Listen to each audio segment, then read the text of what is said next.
On continue le voyage lunaire et aujourd'hui on essaie de comprendre comment la Lune influence notre planète. On commence par deux aspects. Je pense que vous avez déjà remarqué que la mer elle monte et elle descend tous les jours. Mais est-ce que vous savez vraiment pourquoi? Ça, c'est ce qu'on appelle le phénomène d'attraction gravitationnelle de la Lune sur nos océans.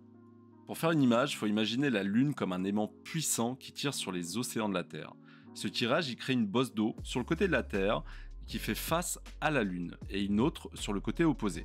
Car la Terre elle est également tirée vers la Lune et ces bosses, c'est ce que nous appelons les marées hautes. La rotation de la Terre, sous ces bosses, elle crée les marées montantes et descendantes qu'on peut observer chaque jour. Et ces marées, elles vont jouer un rôle crucial pour les écosystèmes côtiers. Par exemple, elles créent des zones qu'on appelle intertidales, où des organismes uniques prospèrent comme les étoiles de mer ou encore les bernacles.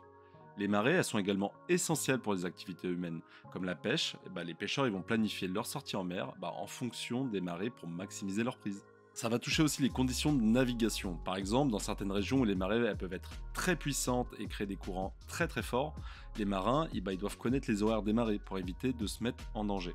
Et quand on y pense, ça impacte aussi les ingénieurs parce qu'ils doivent tenir compte des variations des marées quand ils vont construire des ports, des digues ou d'autres structures près de la mer. Le deuxième aspect, ça va être le maintien de la stabilité de notre Terre. Je sais pas si vous saviez, mais sans la Lune, l'inclinaison de l'axe de la Terre il serait beaucoup moins stable. L'axe de la Terre il est incliné d'environ 23,5 degrés. Et cette inclinaison, c'est ce qui nous donne nos saisons. Mais sans la Lune, cet axe il pourrait varier énormément. Et ça provoquerait des changements climatiques extrêmes et surtout imprévisibles. Sans cette stabilité, en fait, il y a certaines régions qui pourraient passer d'un climat tropical à un climat polaire en quelques décennies. Ça perturberait gravement les écosystèmes et surtout les activités humaines. C'est ce qui permet également aux zones agricoles de bénéficier de saisons prévisibles. C'est crucial pour la survie alimentaire mondiale. L'influence de notre Lune, elle s'arrête pas là, elle influence aussi de nombreux animaux. Prenons l'exemple des tortues de mer, en fait elles synchronisent leur ponte avec les phases de la Lune, et ça c'est vrai. Elles vont choisir les nuits de pleine Lune pour venir pondre leurs œufs sur la plage. Mais pourquoi la pleine Lune? La lumière de la Lune, elle aide les tortues à voir et rend la tâche plus facile pour creuser des nids. Les marées hautes, pendant la pleine Lune, elles les aident aussi à atteindre les zones de ponte. Vous me direz, une fois que les eaux ont éclos, nos petites tortues aussi elles vont utiliser la lumière de la Lune pour se diriger vers la mer et ça, c'est un vrai spectacle de la nature. Là, on va aller voir du côté des oiseaux migrateurs. Vous savez qu'ils utilisent la Lune pour naviguer?